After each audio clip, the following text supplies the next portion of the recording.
Okay, today is 29 of February 2020.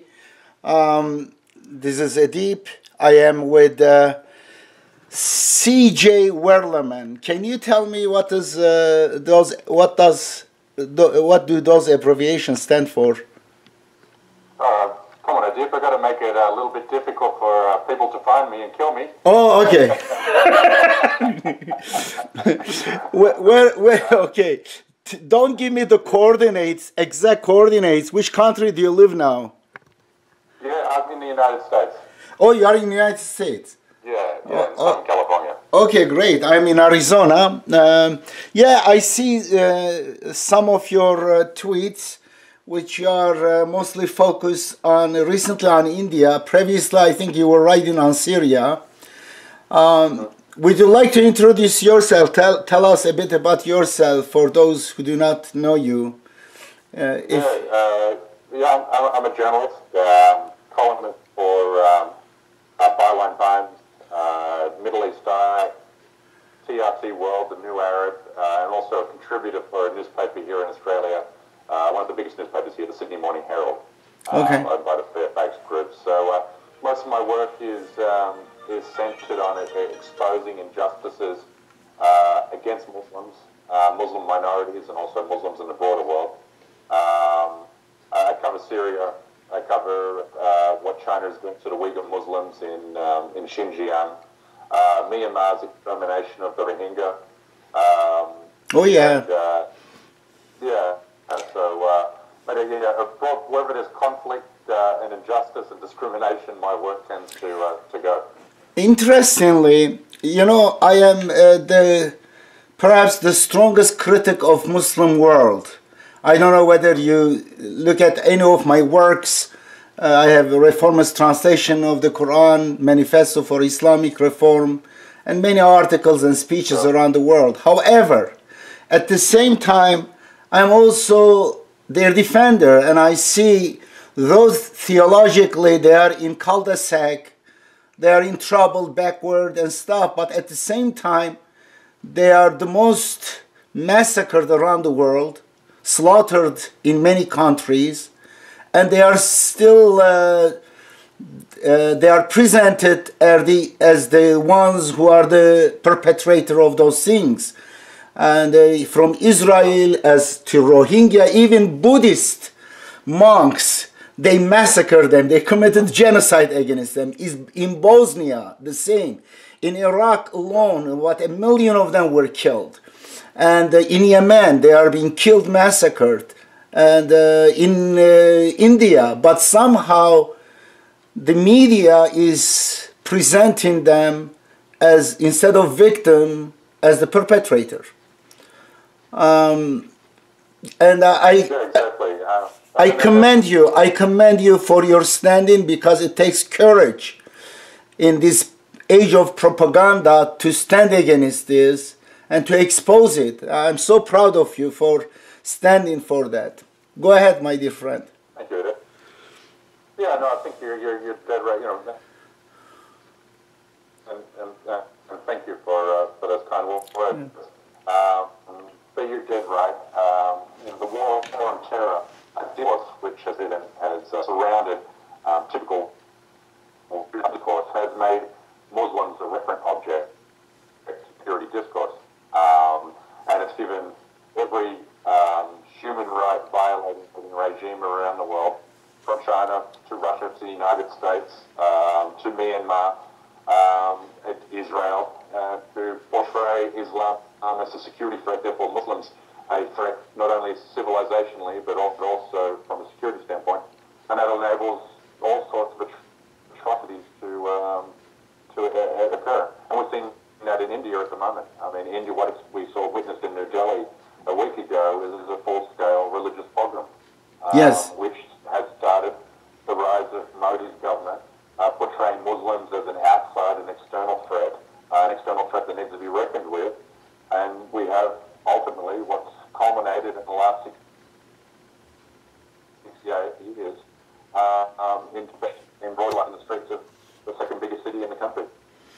The interesting things we see the United States incorporated in all these cases, supporting the killers, the murderers in Israel, in Yemen, support Saudi Arabia, in India recently went there, encouraged this Modi, the fascist Modi, in Turkey, Erdogan.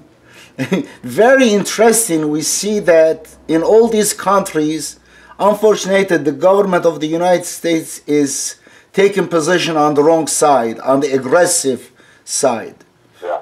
And, yeah. We're also seeing, Arab Gulf regimes being on the wrong side as well. I mean, if you look at the situation for the Uyghur Muslims in Xinjiang, you've got upwards of 3 million Muslims in concentration camps in that part of the country.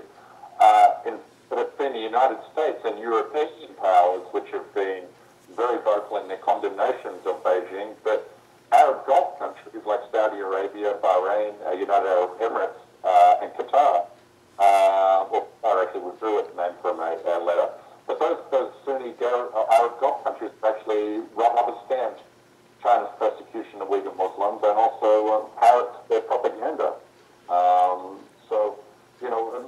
Which leaves Muslims throughout the world without really an ally. I mean, look at Kashmir. The Arab Gulf countries have been very muted in their response to what India is doing to 8 million Muslims in their territory. Yes, in fact, I have been following the news regarding in against Uyghur Turks. They are in concentration camps. They are basically subjected to cultural genocide and a lot of hardship to families. We don't know whether there is torture or not, but in such an environment we can expect that too. But in fact, even Turkey betrayed these people. Imagine, Turkey supposedly championed the rights of the Turkish people. They are Muslim and also Turkish at the same time. That's a difficult time. I would like to a little bit focus on India. The Muslim population, I have difficulty to call them Muslim, Sunni or Shiite. To me, unfortunately, Muslims have betrayed the Quran. But regardless, it is a theology. There are 200 Muslims there in India, about 11% of the world Muslim population, and about 14 or 15% of India's population. It is a good minority, and I assume they are also a well-to-do minority, correct, in terms of education and... Muslims in India, you'll find, have been marginalized at all levels of society. They have lower education outcomes, lower health outcomes, lower economic outcomes. They're marginalized politically and economically. Even before the Modi government, even under Congress Party rule, Muslims have been, the other, have been otherized in a way that excludes them from mainstream society. I didn't know that. I had the opposite information. I thought they were, comparatively, they were upper class in terms of wealth-wise and stuff. But tell me. You certainly do have Muslims. I mean, there's 200 million Muslims in the country, as you pointed out. If they had their own country, it would be the world's most populous Muslim country. As far as in India is concerned. But obviously, there's Muslims who have at all stratas of Indian economic and civil and political life. But on the whole, if you look at the economic and health outcomes and education outcomes, Muslims have been marginalized. And where these riots took place in New Delhi, I mean, these are the most impoverished suburbs of the city. And that's where, these Hindutva goons, these Hindu nationalists that have been radicalized by Modi's ultra-nationalist agenda, that's where these people were victimized. Yeah, somehow the connection is too very weak connection we got. I think that on your side, California is not doing well. Whatever, I don't know. Who is your mayor? Our mayor, I come from a small town, but the governor is Gavin Newsom. Yeah, yeah, maybe it is. He seems to be doing a reasonable job, but yeah. Okay. I would like a little bit to focus with you, a little bit talk about what can we do, you know, the obvious people with heart and minds, they see the world, warmongers all around the world, or jingoists, they are manipulating people. Two sources of manipulation is, or two ways of manipulation is religion and racism, basically, throughout history. These are two powerful hormones that they are able to move masses even to wars. And what can we do besides observing and complaining? I thought that I have been thinking a lot about it. I think the major problem in the world is the military-industrial complex, weapons manufacturers, and states, or sociopath leaders who take advantage of this kind of thing. And the corporations who have vested interest in conflicts, international conflicts, wars or invasions, whatever, there are multinationals who are taking advantage of this situation. They are global, and we are individual, and the more we become, we may become national, small groups. But all around the world, there are people like me, like you. It's a considerable number of people, and we are disunited, and we are basically trying to do something at most national level, not in international level. And we think we are duped by believing that United Nations is really going to promote human rights, is doing such a thing, which is not. I do think it is a window dressing, is a like peace process in the title of peace process in to Palestinian. It is just to make them hope that there will be something, but meanwhile taking over their land, frustrating them. And I think United Nations is serving such a thing, is putting us in sleep that, oh, there is something over there, they will take care of it. Therefore, I do believe that individuals like us, or institutions, organizations, who care about peace in the world, which is major, the most important issue, we need to have a global unity transcending the borders, the race and religion, and get kind of people's voice. And towards that, what can we do? I have given a lecture at British Parliament and European Parliament, but in British Parliament for 1.5 hours, it was about the creation of ISIS and terrorism, so-called terrorism, the real cause factors behind terrorism. I think I listed about 6-7 factors that give birth to Al-Qaeda or ISIS, so-called terrorist organizations. I listed states, number one, the governments are terrorist governments. Basically, their invasions and wars create, in fact, they want a certain controlled terrorism is good for their business in order to create pretext for invasions or threatening any country they want or invading the countries. This is my, I reached this conclusion. Therefore, we need to do something like that. We need to get organized, an umbrella organization, or do something. We cannot really just keep complaining. And I love the way you are not only a journalist, you are a journalist with heart, with human heart, not with a particular religion or race. You are looking at it through the perspective of humanity. What do you think? Yeah, I think you're raising a very good point. I think what's happened, the end of the Cold War, and I'm sure you read Francis Fukuyama's piece, The End of History. Yeah. We thought that after the Cold War, that in a geopolitical realm, the world was going to become more economically independent, globalization would prevail, we would have no more real politics, the pursuit of endless military power would subside the more the countries became interlinked with each other, and therefore giving way to liberal and more idealist kind of thinking. But what we're seeing since the war on terror really threw a wrench in the world becoming closer and humanity prevailing and borders melting away. Now we're returning to, real politics. Countries are now becoming more realist in their pursuit of, unending military power, unending economic power, and therefore liberal ideas have subsided. The United Nations and these multinational institutions are becoming less influential, having less reach. We're now wanting to put up walls and borders and retreat from each other, which makes,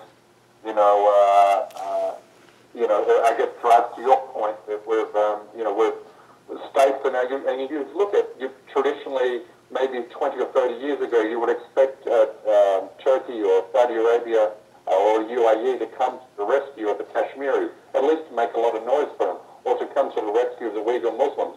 But because it's all about pursuit of power, economic power and military power, Saudi Arabia, for instance, looks at China and goes, well, hang on a minute, China and India are our biggest clients, our biggest oil and gas clients. We're not going to do anything to interrupt the flow of oil and therefore the flow of petrodollars into our economy. Doing so would weaken us and make us more vulnerable to competitors, like Iran, for instance, in the case of Saudi Arabia. So real politics is what's driving the international system today. Certainly liberal notions of economic and social independence and political independence have fallen by the wayside. Yeah, the World Trade Organization, I thought it would serve some benefits, at least in distribution of wealth, creating jobs some places. However, it appears that its harms was much bigger than what it served. And it served big corporation and also made state dependent on each other in a way that they are not, well, in one way it may reduce the tension between states or the possibility of war, because let's say United States declare war against China or China against United States, basically they would be harming their own economy. When becoming interdependent, in one way it is good for peace, world peace, but at the same time made states more powerful against minorities and be able to get away with atrocities without being challenged by another state. And it is very complicated. Therefore, I think we should, of course, idea starts with one person. I don't think that I'm the first person. There are many people out there who are thinking like I do, like you do. We should try to create United Nations of people, not governments, because governments cares about the interests of the government, not necessarily really people. Therefore, governments can terrorize their own people, kill, massacre. Well, this government can do. They have blank check to do whatever they want. Usually it is the case. Like Israel in 2014, I remember, entered Gaza based on nothing. They claim there are 1,500 rockets coming to Israel. There is no single death. The only one single death, it was someone had heart attack, an older person. They were all showing a little hole on the street. It was about half a meter or maximum 1 meter's diameter. And then they keep showing. And lied about the kidnapping and murder of that. Before that, they could kidnap and assassinate anyone. They get away. They call it terrorists. They can kill children. Well, terrorists or terrorists hiding behind that. And then they entered Gaza at that time. I remember very well because it's so disturbing. They killed about 2,000 Palestinians They killed 500 children that time. They targeted schools and hospitals. And that time 2 Israeli soldiers were killed. And then what I see, senators of the United States, including Obama, who supposedly got Peace Prize, they sent their condolences to Israel for these 2 soldiers who were on killing spree, killing children. And that is unconscionable, but this is where we are. The propaganda machine works well. Therefore, we need to do something about that. And well, that's from the international system we have. You're dead right. I mean, you look at the United Nations; it's nation-state led, and governments only have, you know, in the international system we have, they really only have one objective, and that's to accumulate power and to protect the sovereign, i.e., to protect the government. You know, the people are a secondary concern, and in that pursuit of power, you know, our civil rights are trampled upon, you know, in the name of security. And exactly like Kurdish people in Turkey, this Erdogan destroyed several cities, basically ruined them. Sur, Nusaybin, Cizre, Slopi, these are the Kurdish city. And if you look at their picture, oh my gosh, this is just like World War II.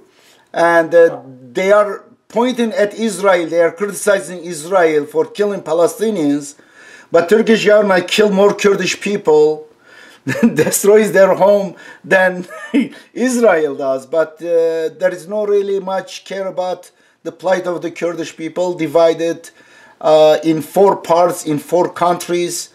I'm not really, though I, as a Kurdish, I have my own personal experience. My brother was killed by Turkish racists, and I was tortured by Turkish racists in prison stuff. But I am not a Kurdish, how do you say, nationalist. I am very against nationalism. I think that we are all children of Adam. This planet is a very small planet.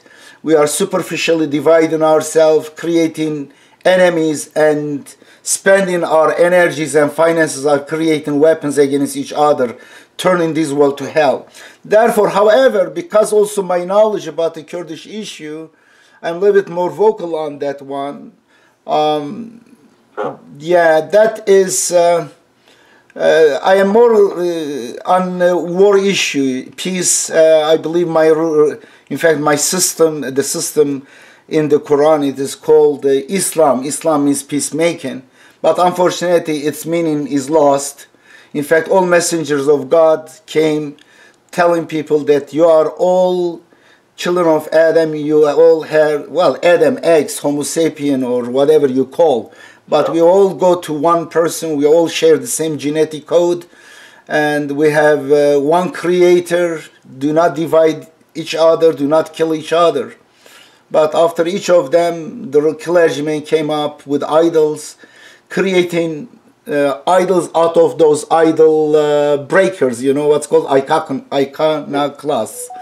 The very iconoclast. They said God alone is enough. They invited to God. And then later, no, God is not enough. God plus Jesus. No, God plus Muhammad. And they are not enough either. God plus Jesus plus Pope. God plus Jesus, St. Paul. And the same with Muhammad and Bukhari or Ali, these kind of things.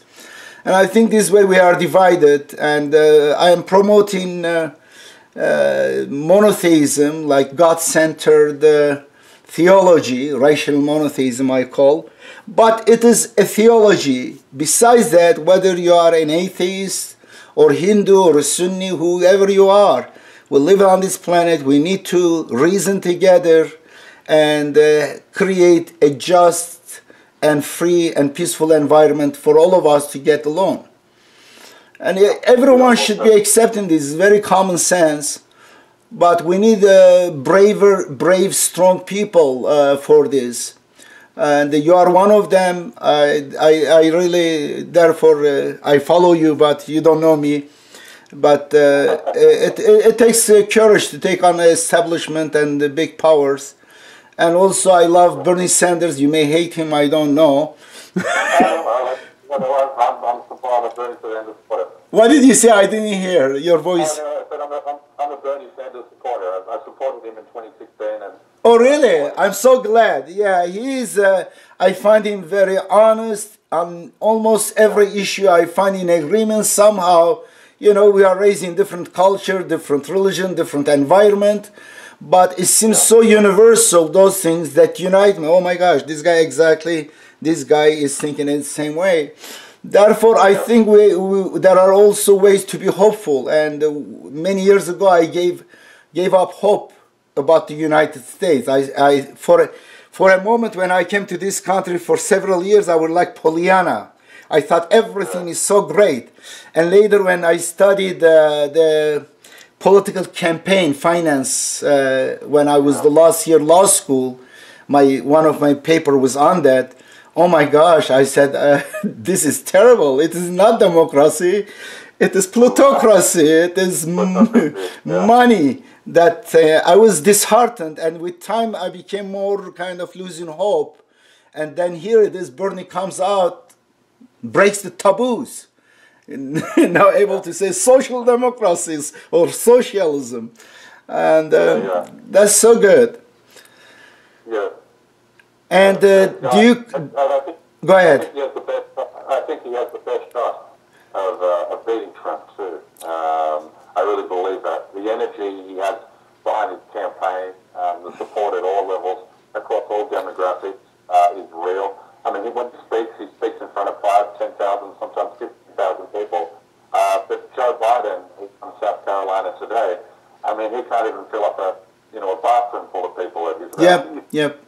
But there's just no energy there. But the establishment, democratic establishment, they would love to have a Republican rather than him as a leader, because they have been playing duopoly game. They are serving the Democrats so far together with Republican. They give lip service to their own constituency a bit, but 90% they serve their master. Maybe 5% Republican to religious, segment of their population, and few, and Democrats to the people who are working people, but mostly they serve the banks, the military industrial complex, all these big corporations.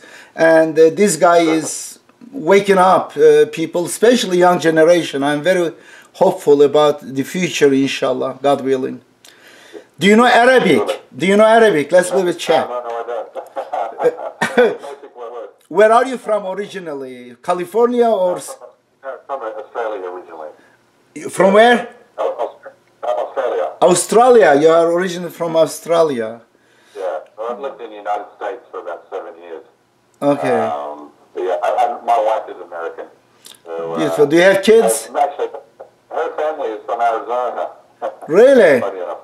Okay. So, or they live in Arizona now. So you're surrounded by a lot of Trump supporters out there. Well, we have both of them here. We come to California frequently, to San Diego, and my 2 kids are in San Francisco. Yeah, I don't know. Are you close to those? Yeah, I know one of your son goes to Princeton, right? My son graduated from Princeton. Right now he works at Apple. He's planning to go to Stanford for double degree, and that was the reason he joined. He moved to Apple. Got promise from them that they will support him while he's going there, and therefore it is San Francisco. But I have relatives in San Diego too. Which one are you close? I'm close. The closest university I'm to is University of California, Irvine. Oh, Irvine. You are in Irvine area. Yeah. Irvine area. Yeah, send me your phone number in case I come close. At least we meet in person, get to know each other. Yeah, that'd be great. I'd love to do it. But I'm going to have to go. I have a deadline to... the same with me. And looking forward to talk to you. If you come to Arizona, we can hug a cacti together. They are peaceful. They don't attack. They are not aggressive. If you come too close, they say, don't bother me. That's all, about 2 inch. Okay. Take care. Peace. Yeah, you too. Appreciate it. Thanks. Okay. Hi, this is Edip. February 29, 2020. I would like to share with you a thread about my life as a Kurd in Turkey. It is very interesting, and you will learn a lot about the Kurdish issues, about Turkey, and I am going to publish, God willing. Right now I am looking for a publishing house for the English version of my life story. And this is basically some pictures and what in the media, some of the selections from media. Okay, now let's go.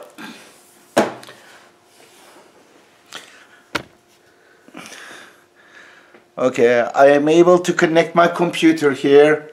Let's see. I can tell you the story, but it will take much longer. Where is it? Here it is. Okay. Should I change the color? Let's see, make it black. How it will look. Maybe it looks much better. And then make it bigger. This is the pin. And then here it is. Let the world know. Share this thread, I said. Turkey, I call it Turkey, I don't like the word Turkey, is a bird's name, which is a notorious bird. I don't know why they keep the spelling. This is really a misspelled. We write it Turkiye. It's not fair for a whole country to be named as a stupid bird. Anyway, Turkey is the most racist country on earth. Racism is permitted in everything. People are so indoctrinated by racism and continuously fed propaganda, they suffer from cognitive dissonance.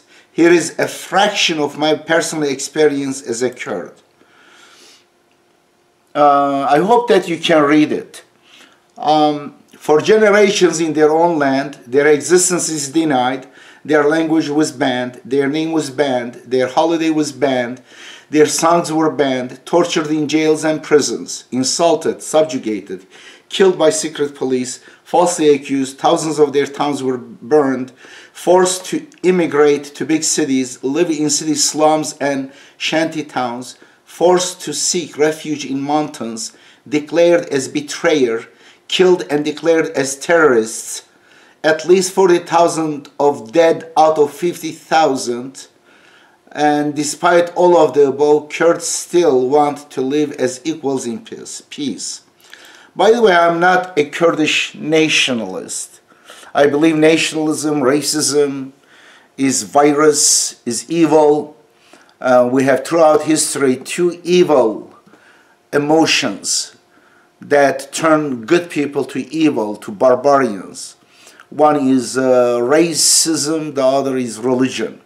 Religious fanaticism. Okay, I hope you understand my English. By the way, my English is fifth language chronologically. Kurdish, then Turkish, then Arabic, Persian, English. And therefore, if you are making fun of my English, I ask you, how many languages do you know? Okay.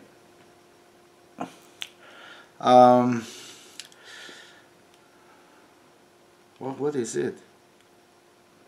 Okay. Okay, this is the thread. And then before talk about my personal experience, which is more or less experienced by millions of Kurds in Turkey, here let me quote what we hear everywhere from our Turkish brothers. When our children are killed by Turkish police soldiers, you will find these statements everywhere. This is I collected from